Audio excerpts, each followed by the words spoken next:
I'm Jenni Carlson here with Darnell Mayberry. It's Sunday afternoon at the Oklahoma City Arena. Oklahoma City's just beaten the Memphis Grizzlies in Game 7, 105-90. They advanced to the Western Conference Finals. Darnell, where to start in this game? Where do you start in explaining how the Thunder wins this Game 7 so convincingly? Well, the thing for me was turnovers in the first quarter. I think that's where it started. They were able to take care of the ball in the first quarter, something they haven't been able to do all series long. They were averaging 6 turnovers in the first quarter. They only had 2 in the first quarter tonight. I think that got them off to a good start.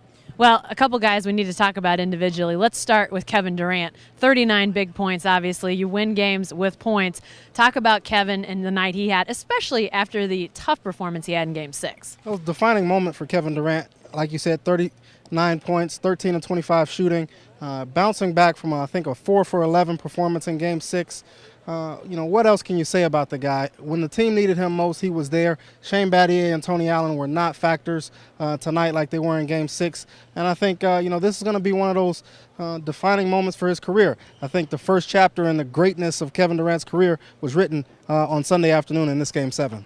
Let's talk about a couple bench guys next. Nick Collison and James Harden come in, and just sort of like they have pretty much all series, the two guys provide a huge spark. I hate to lump the two of them together, but they really have sort of become a tag team duo off the bench for this team. Right, and you start with Nick Collison, the defense that he had midway through the first quarter. He came in about 5 minutes, 5:53 left in the first quarter.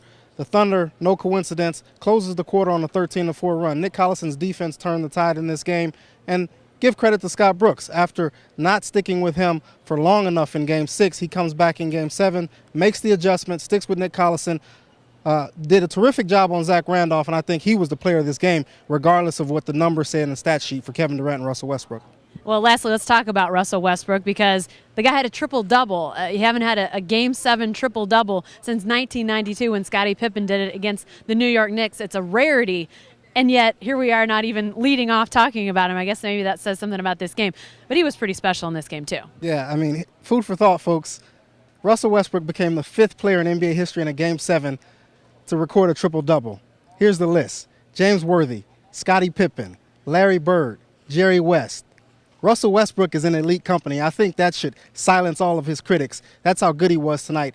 He's done something that only 4 other players, all Hall of Famers, did in a Game 7. Lastly, real quick, now Thunder moves on to the Western Conference Finals. I know there's a lot of talk about this Game 7, but pretty quickly I have to turn the page and move on. Dallas coming up on Tuesday night. What do you expect heading into this series? Well, 2 things that really stand out for me. One, the Mavs have had a lot of rest. It's going to be a big factor who that favors. The Mavs had 9 days off. The Thunder has to get right back at it and play in 2 days. I think which team can really use that in their favor is going to have a good showing in Game 1. The other thing, the Thunder has to really adjust to their 3rd different style of play this postseason. They went from the Nuggets, a run-and-gun team, to Memphis, one of the most physical teams, if not the most physical team in the league, and now they have to go to Dallas, more of a drive-and-kick offense. They got a lot of shooters. They like to space the floor. So if they can adjust to the style of play, that's going to be, I think, the 2 keys in Game 1. All right, the NBA playoffs continue, and so does our coverage.